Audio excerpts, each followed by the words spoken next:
নমস্কার, সোমাদা হোম কুকে আপনাকে স্বাগত। আমি আজ ডিমের অন্য রকমের এক রেসিপি নিয়ে এসেছি, এগ চিলি। আজ ফ্রাইড রাইস খাওয়ার খুব ইচ্ছে হয়েছে।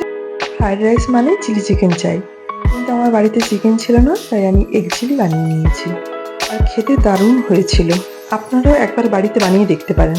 প্রথমে বড় বড় পিস করে পেঁয়াজ, ক্যাপসিকাম আর রেড বেল পেপার কেটে নিয়েছি, আর স্প্রিং অনিয়ন কুচি নিয়ে নিয়েছি, আর ছোট ছোট কুচি করে পেঁয়াজ আর রসুন নিয়েছি, লঙ্কা কুচি করে লেবু রসে ভিজিয়ে রেখেছি, তারপর ডিম সেদ্ধ করে 4 পিস করে কেটে নিয়েছি। প্রথমে একটা ব্যাটার বানিয়ে নেব। তার জন্য আদা রসুন বাটা নিয়েছি, আর নিয়েছি পেঁয়াজ বাটা, আর নিয়ে নিচ্ছি কর্নফ্লোর। এর সাথে লবণ, গোলমরিচের গুঁড়ো আর একটু শুকনো লঙ্কা দিচ্ছি। এবার মিশ্রণটা ভালোভাবে মিক্সড করে নিচ্ছি। বন্ধুরা, আপনারা সবাই কেমন আছেন? আর রেসিপিটি যদি ভালো লাগে অবশ্যই শেষে লাইক এবং কমেন্ট করতে ভুলবেন না। এরপর জল দিয়ে একটু পাতলা টাইপের ব্যাটার বানিয়ে নিচ্ছি।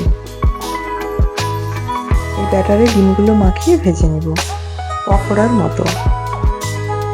তাই কড়াইতে প্রথমে সাদা তেল নিয়ে নিচ্ছি। এবার ব্যাটারে ডুবিয়ে ডিমগুলো দিয়ে দিচ্ছি ভাজার জন্য। আমার চ্যানেলে যদি নতুন হন অবশ্যই সাবস্ক্রাইব করে পাশে থাকবেন, আর লাইক কমেন্ট করতে ভুলবেন না। আমার রেসিপি পছন্দ হলে অবশ্যই পরিজনদের মধ্যে শেয়ার করবেন।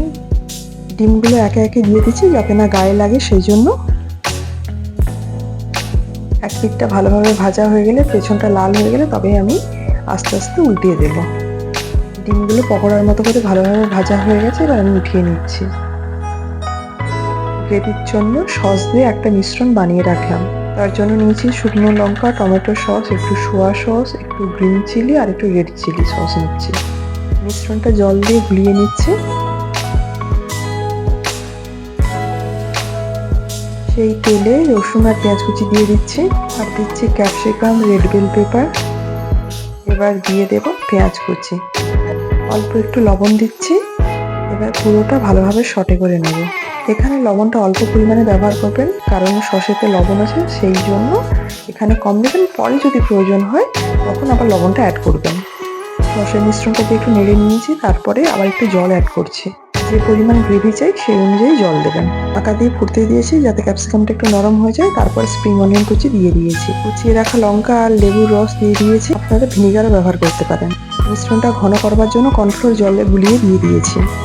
এবার স্বাদ অনুযায়ী লবণ আর একটু চিনি দিয়ে দিচ্ছি। মিশ্রণটা ফুটে এলে ভেজে রাখা ডিমগুলো দিয়ে দিচ্ছি। ডিমগুলো দিয়ে একটু ফুটতে দেবো যাতে ডিমের মধ্যে রসগুলো ঢুকে যায়। মিশ্রণটা আমার একটু মোটা গাঢ় হয়ে গেছে। আমার এগ চিলি রেডি। ফ্রাইড রাইসের সাথে জাস্ট জমে যাবে। শেষে মনে করে দিচ্ছি, please like, comment and subscribe. Thank you for watching.